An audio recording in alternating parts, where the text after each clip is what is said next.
Okay, so the reason I'm excited to have today's guest on the show is because Smiley is he might feel weird hearing this, but he's one of my personal heroes. Like, Oh, Smiley is the kind of person who goes out and lives his dreams. He makes a difference in the world. He's high impact. He cares about people. And if you look up Smiley in the dictionary, you're going to see, this description of that he's just a force for good in the world. And his most recent book called Friendship in the Age of Loneliness, I recently finished reading it. And there were moments where I literally just had to stop and hold myself together and think it's one of those books that made me think about how easy it could be for me to make a bigger impact in the world. And so I'm glad that you're here to talk to me today, dude. I appreciate our friendship and I appreciate your willingness to come and just have a chat with me. thank you, Nate. It's so good to hear that from you. And I feel the same way about you and all of the work that you do and appreciate you. And it's great to have this conversation. So I want to talk about loneliness today and friendship, the two sides of the same coin. Yep.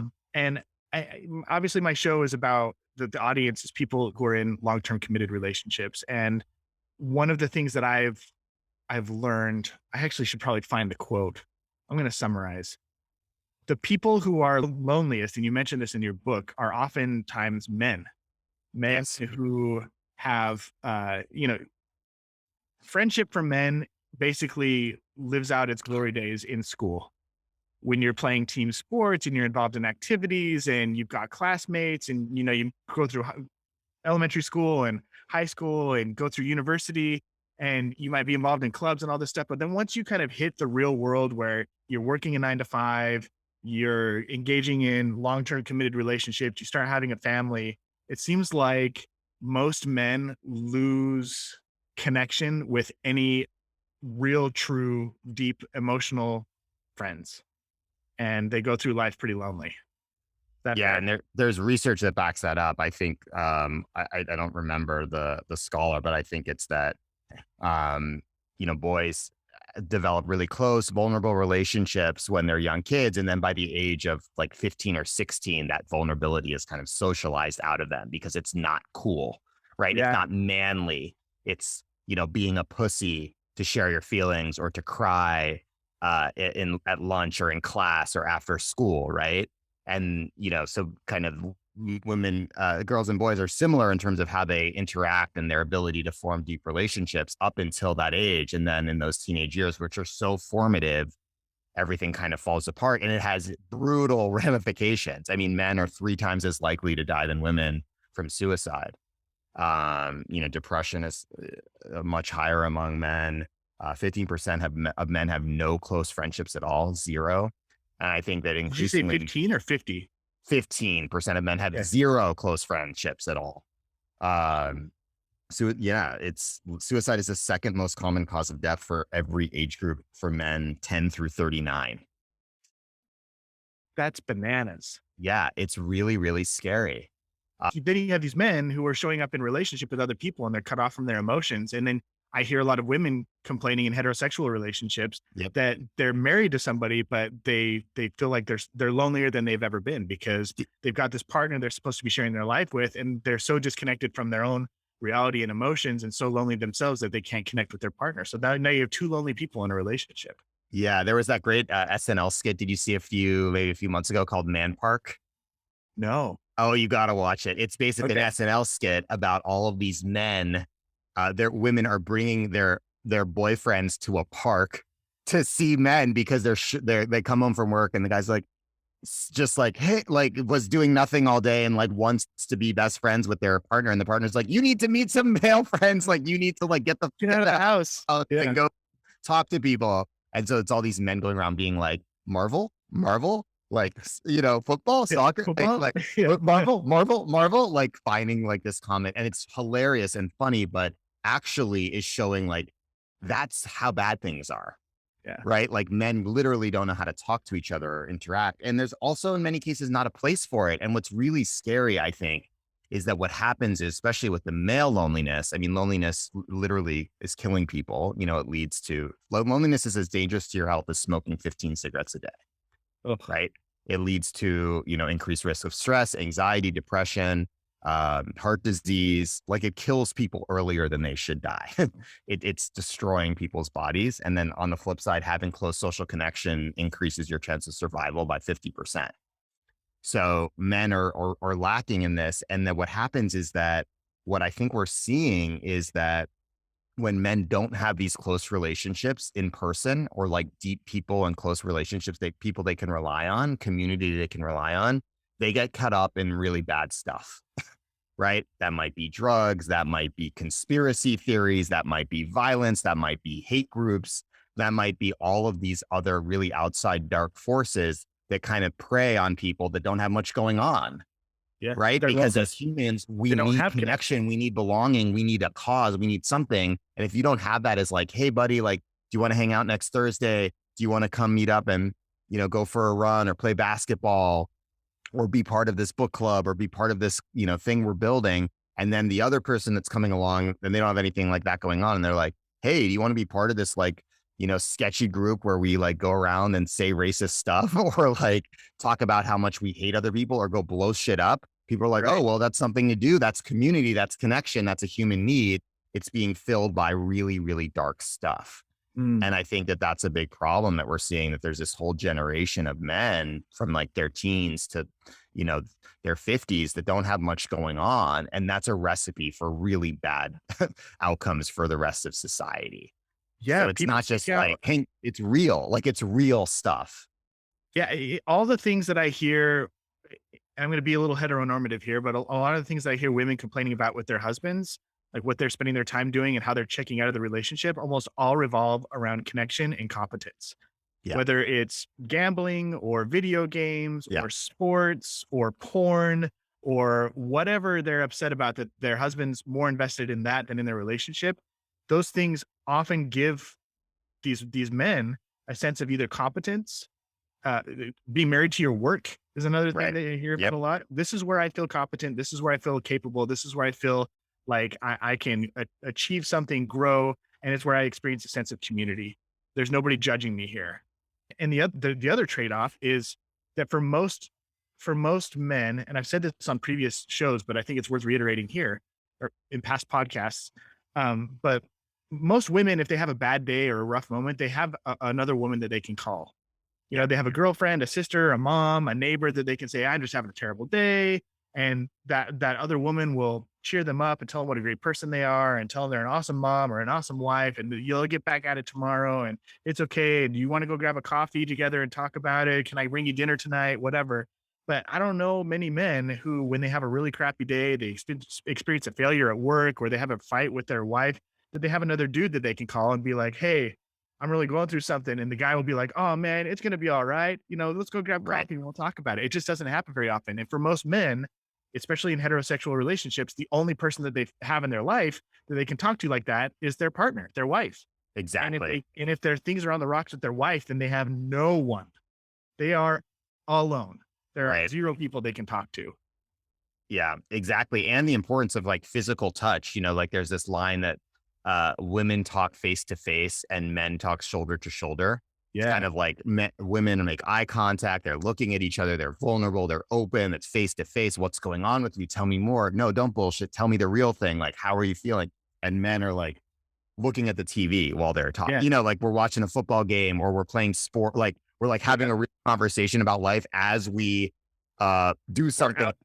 out in the forest hunting, shoulder to Yes. shoulder, or on Right. the boat fishing, shoulder to shoulder. Which is fine, except that the point being is the lack of vulnerability, is the lack of eye contact, is the lack of potentially physical touch. Like there's data that shows like simply like touching someone on the shoulder, giving them a hug, a platonic hug, platonic touch, like makes somebody feel less isolated. Hmm. But as men, right, in the society we live in, that's been conditioned out of us again, because, it's quote unquote, feminine, right? Or when I was a kid, people would say, oh, that's gay, right? Yeah. If you're like touching another man, it's like, no, that's life affirming. That's life saving. That's a beautiful thing, regardless of who you want to kiss. It's like you're hugging someone, you're touching them, you're letting them know you care about them and you love you. Like that's what we need to save young boys and men in this society. And yet we've been taught by kind of, all of these other societal forces that that's not the way it's supposed to be. And I think that that's there's a movement around trying to kind of unlearn some of this stuff, but we're also, I think, we're really in this period where we're seeing like the isolation of men is really reached a boiling point. Yeah. Yeah. It's really bad. And So we've women established usually have to, at least in the heterosexual relationships, women are bearing the brunt of it.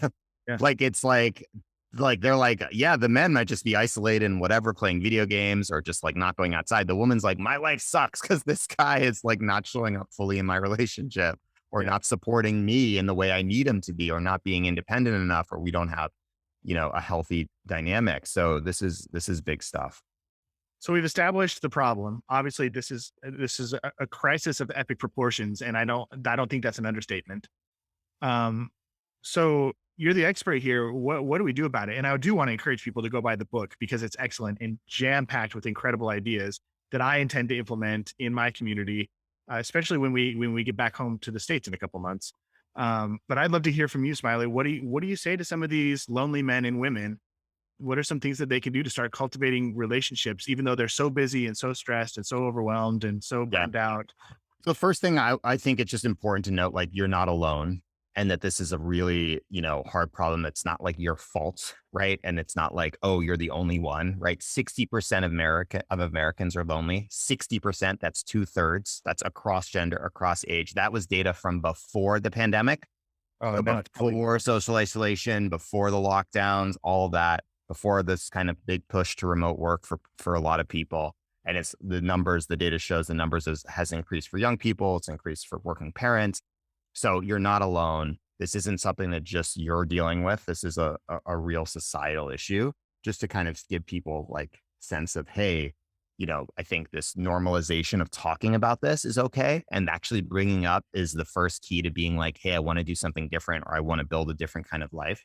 I would say that, we were talking about this earlier, but starting with kind of this idea of play and curiosity and openness, right, is a good place to start. It's really hard to, friendship is an intention. It's work. I don't mean in the sense of like assignments and spreadsheets, but it requires effort, right? yes, And it's I effort. think It's not work, it's effort. it's effort. Work is a dirty word these days. I think, Yeah. believing in your work is amazing, but like, meaning it's something that needs to be addressed. It's not just going to happen to you. And I think that we're taught in life, oh, as an adult, I'll just make friends. That's not what happens actually, especially as you grow up and after college or after your early 20s, it becomes very difficult. So it kind of starts with that intention of reaching out to people and putting yourself out there and being open more to connection. So I interview a woman in the book, Joanna Miller, who kind of talks about all around people are kind of leaving you these seeds of connection, but sometimes we're not being aware, right? You might get an email of someone inviting you to a dinner party or to an event in the park on Saturday afternoon. You're like, yeah, whatever. I'm not doing anything. I don't have anything going on. It's like someone's inviting you to something. Like, open your ears and go to it and say yes to it, even if it's something you've never done before. Cooking class? I'm not going to do that. Go to the cooking class. Book club? Lame. Go to the book club, right? Like, sailing? I've never sailed before. Cool. Try sail, right? Like, the point is just whatever it is that someone's mentioning, be open to trying new things. So I think that idea of trying new things is really important, which is not easy as an adult. We do that all the times as kids. Remember, like at recess, when you're a kid, someone's like, do you want to go play over there? Like, great. Over there? Over there's awesome. You don't even care. Slide, awesome. Swings, throw the ball, like, sit Make on up the your own bench, game. make Yeah. up a new game. You're stoked. But then as a kid, as an adult, you're like, oh, I hate that bar, or like that place sucks. Right. So it's a little bit of more like trying the new thing, I think, is the attitude you want to have. You don't Second want to thing look stupid. Yeah. yeah, totally. We're so worried about people like judging.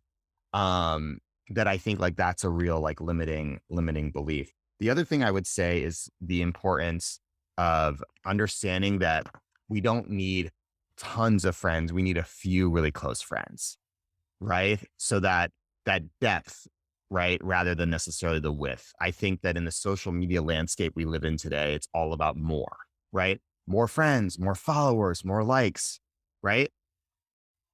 More connections. that's all well and good, but I don't think for the recipe for a real happy life, what you're looking for is a few people that are going to be there for you.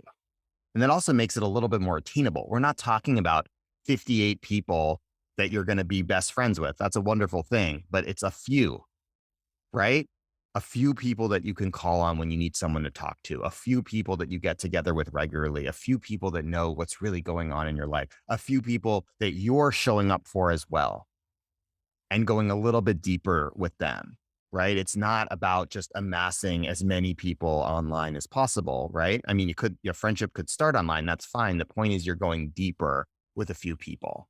I think is a great way to start. The other thing I like to think about is ritual. My book is really filled. I think of it as kind of a cookbook for friendship, right? It's like, if you think about a cookbook, like some nights you open the cookbook and you're like, ooh, pasta, I'm going to make pasta. And then some nights chicken soup, I don't want chicken soup. A salad, I'll make a salad. Like, gonna make a steak. Like, you get to choose what you want, and then sometimes you're not in the mood for certain things. That's how I envision this book, that you could kind of flip through and pick something.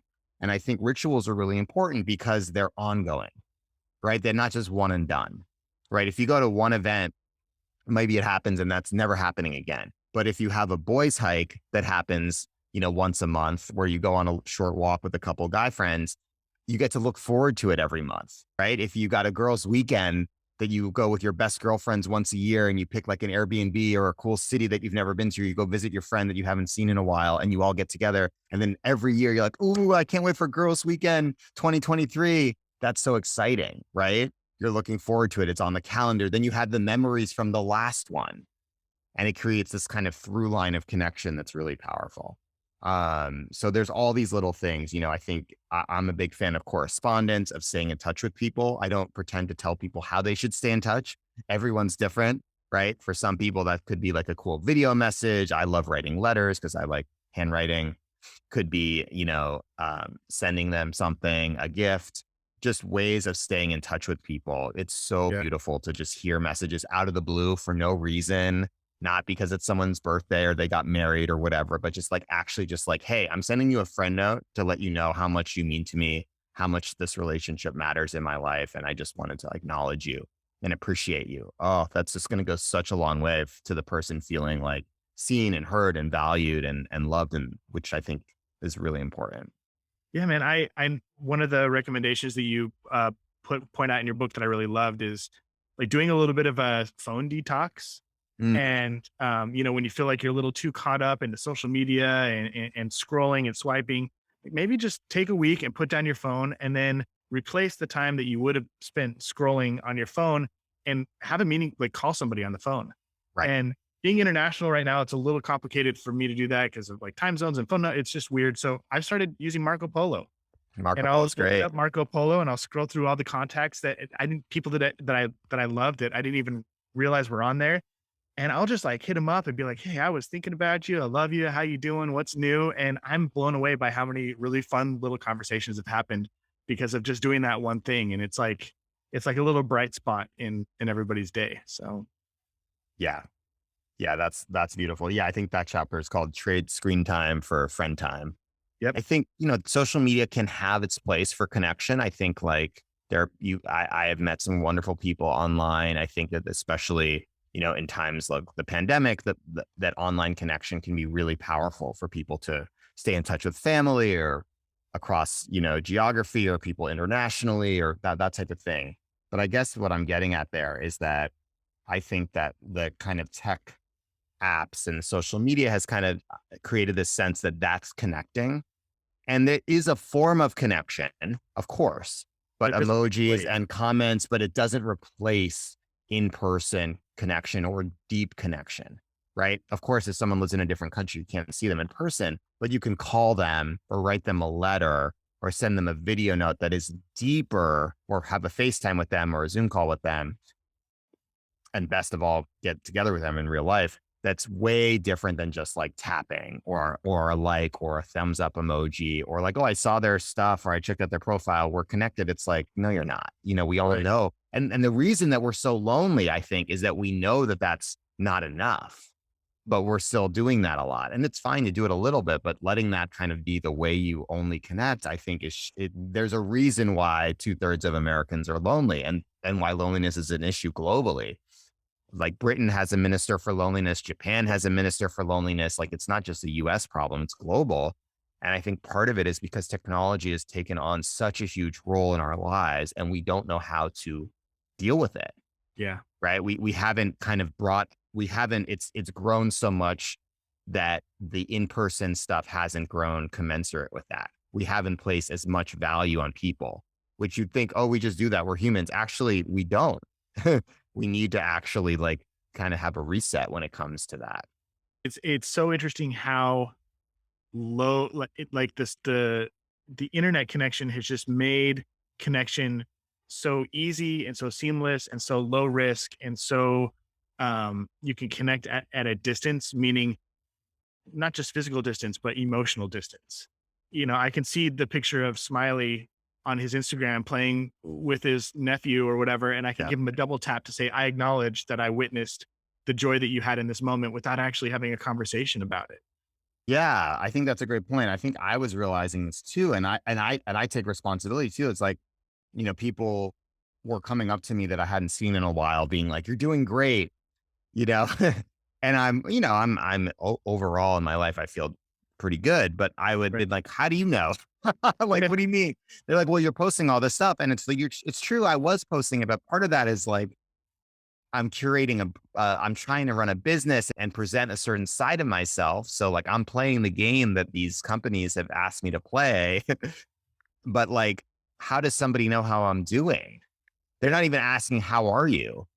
They're just like, you're doing so great, great jobs. And then they walk right by, right by or end of conversations. Like, wait, let me tell you how things are really going, or how are you doing? Or like, tell me something I've never seen on social media, or like what's a topic of conversation that's really Or real can for I you have a right hug? now?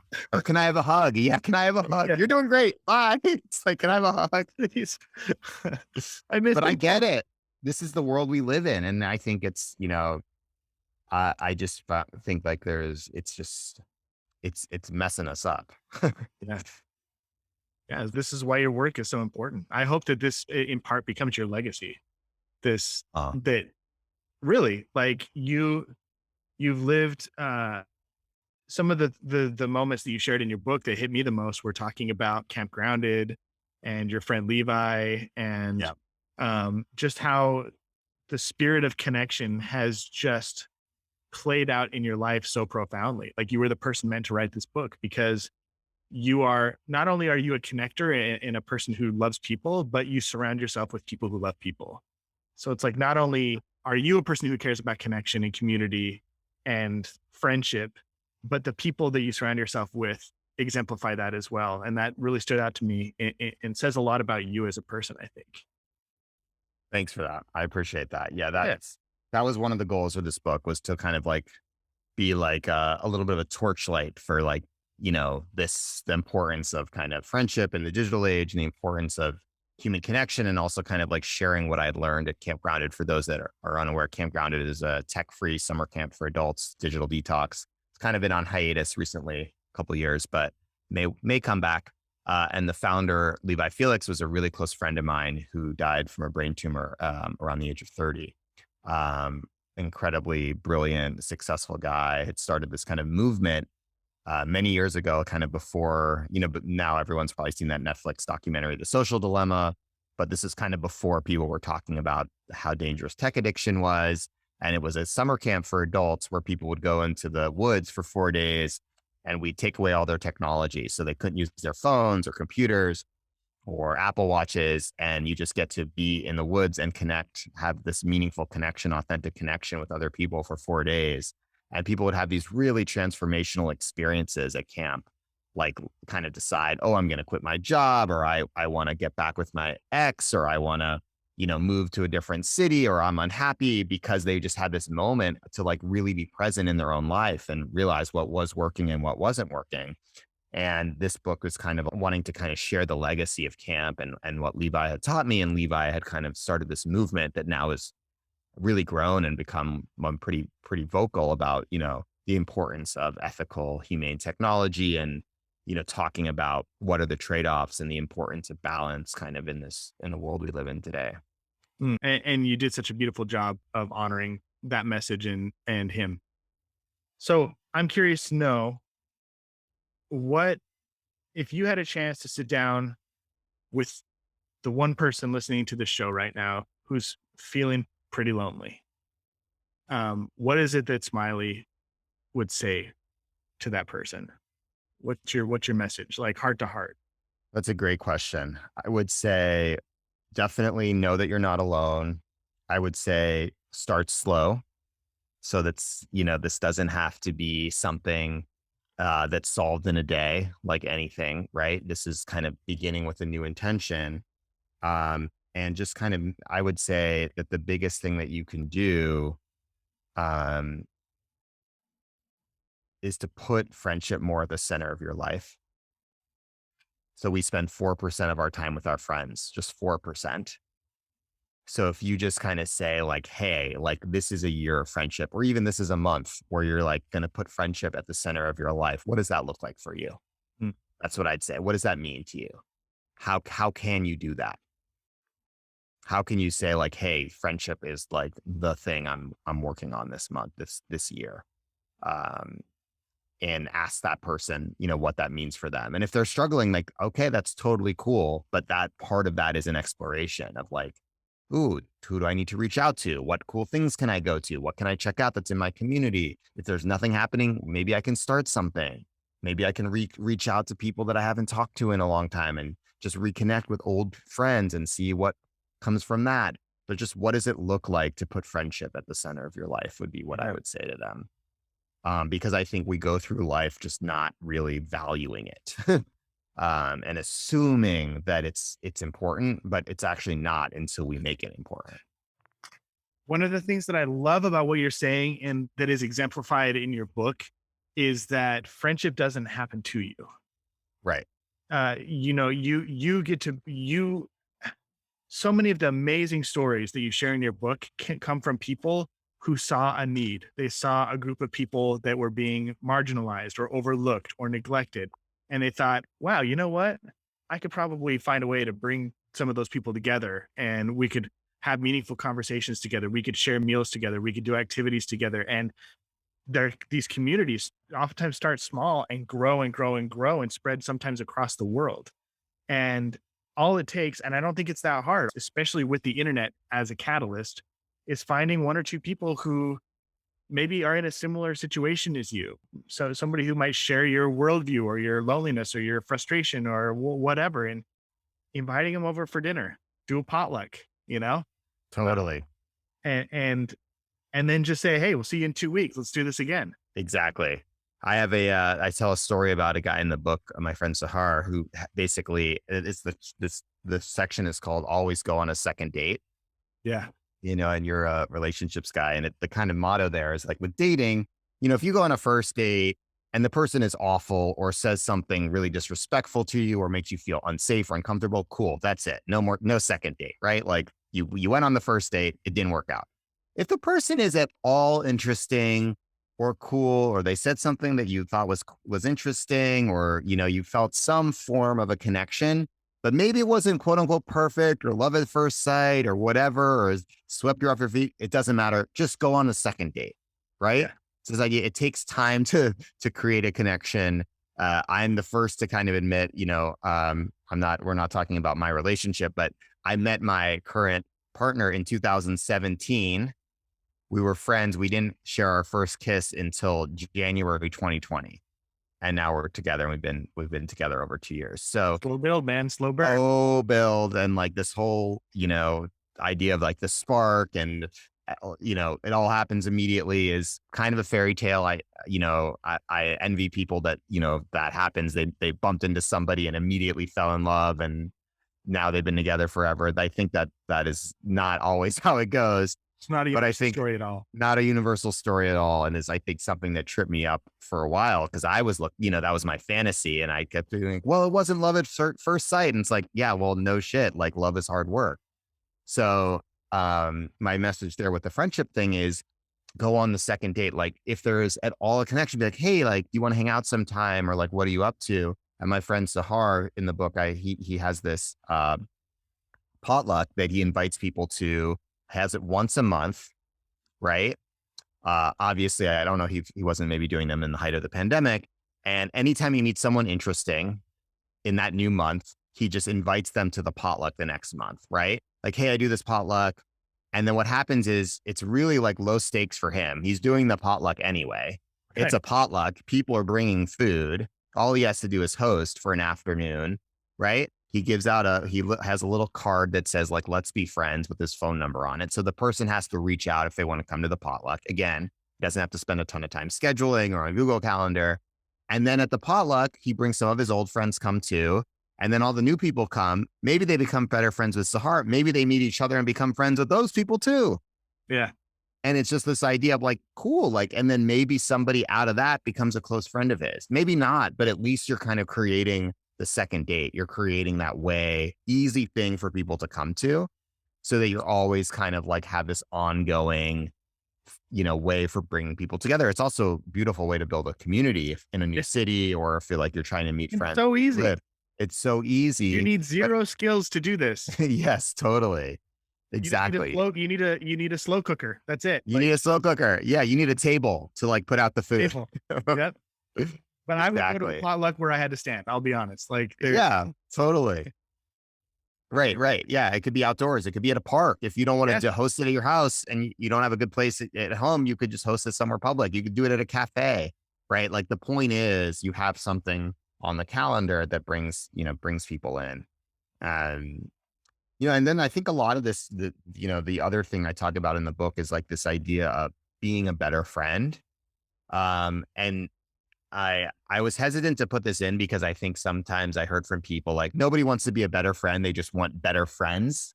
mm, Like they just want other people to do more stuff for them, which I think is fair. But I also wanted to make it kind of like, hey, like this is reciprocal a little bit. There's a little bit of this that is you build a better friendship by being a better friend. Like it's yeah, on you. It's how you are showing up for the people in your life that they're going to want to show up for you more too. And I think that there is a little bit of element of this of, are you listening to other people? Like, are you going out of your way to support them, especially maybe not just when they're sick or going through a hard time, but just on a regular basis, you know, however whatever that means for you in terms of how you like to, your kind of quote unquote friend language, rather than love language, whatever that looks like. It might be gifts, it might be words of affirmation, it might be, you know, quality time, adventures, planning stuff, excitement. There's so many ways that could look like. But are you kind of um, treating your friends that way? mm, I quote my friend Christine Lai in the book who says, there's the golden rule, which is like treat other people how you want to be treated. And she mentions the platinum rule, which I had never heard of, which is treat other people the way your best self wants to be treated. So it's like treat other people the way, like if you were treated, not just the way you want to be, but like the way, like in your, the way you wish you were treated. Right. yeah, That's so cool. I thought it was just like, cause then everyone's operating at this, like, you're not just like treating the way you want to, you're treating how you could be in your like treated. How right. you wish like someone was like, whoa, I'm going to like, I know you love chocolate chip cookies, so I'm going to take you on the most epic tour of chocolate chip cookie places where we live, or I'm going to bake you the best chocolate chip cookie you've ever had because I know it's going to make your day. Whatever. Like you're just like, whoa, that's like level up basically. Yeah, you're coming from a more altruistic place. Like, Exactly. what's the highest good I could access in my interaction with this person, and how would Right. that change our relationship or our friendship? I Right. love that. Yeah, Smiley, I think you're brilliant, man.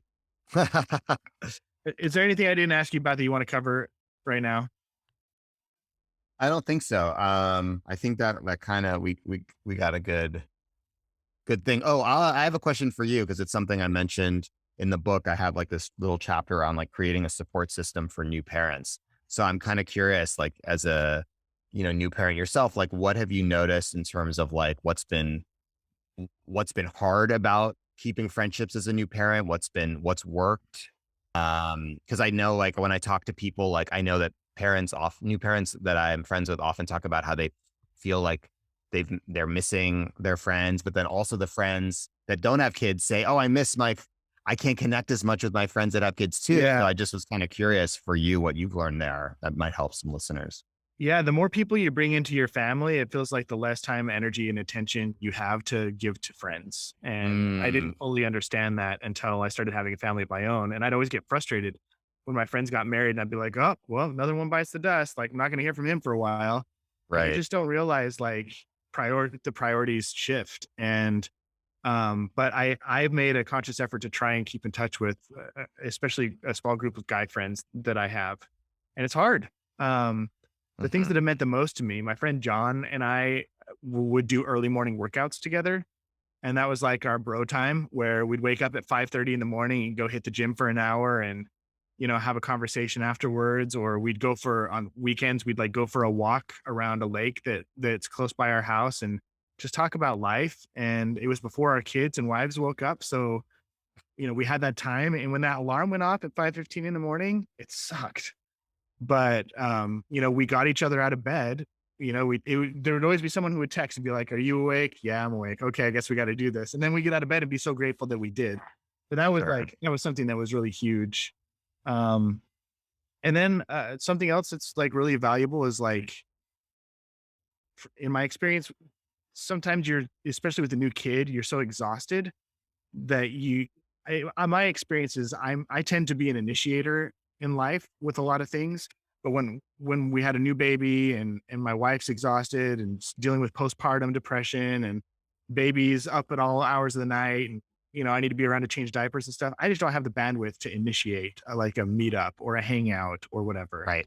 And so having people in my life at different phases in their life who have that bandwidth to initiate connection and don't take personally the fact that I'm not the one initiating right now, that was really great. So, especially during the pandemic, I have a friend who his name's Jeff, and Jeff's such a great guy, and he's such a good friend. And he was like, "Look, I'm in Houston. You guys are all over the map.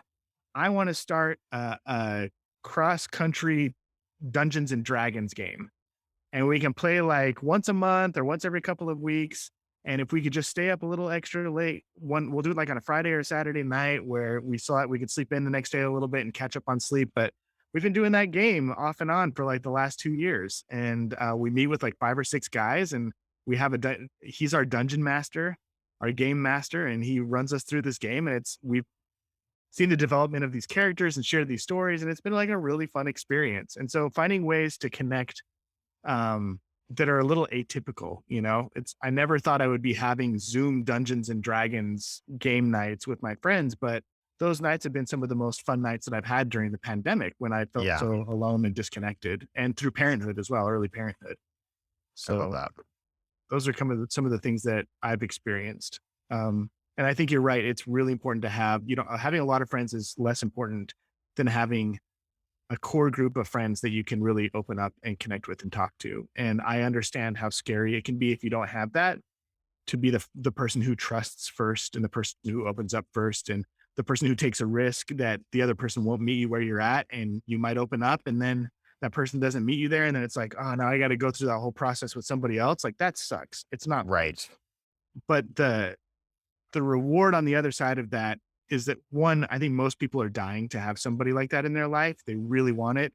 And when you do find it, nothing beats it. It's really hard. It's irreplaceable. So, That's right. That's right. Yeah, it might not work out, but the point is you take that chance so that it does at some point. yeah, the best things come with risk. Love is full of risk. Friendship is full of risk. Business is full of risk. And if you're Yep. unwilling to take risks, you're not going to get your heart broken. You're not going to experience failure, but you also live a pretty dull, uneventful, and probably in a lot of ways depressing life.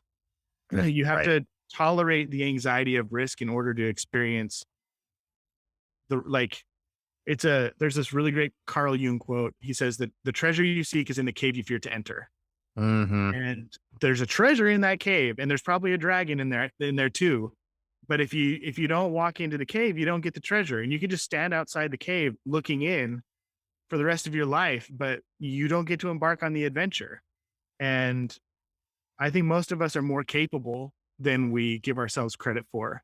And when we venture into the cave, I think we're going to find a world of adventure and sure some perils and some hazards and some scary things. But ultimately, what we find is like that adventure is the meaning. It's the thing that gives us fulfillment in life. Right. So, Yeah, don't stand outside the cave. Yeah, that's a great quote. I love that.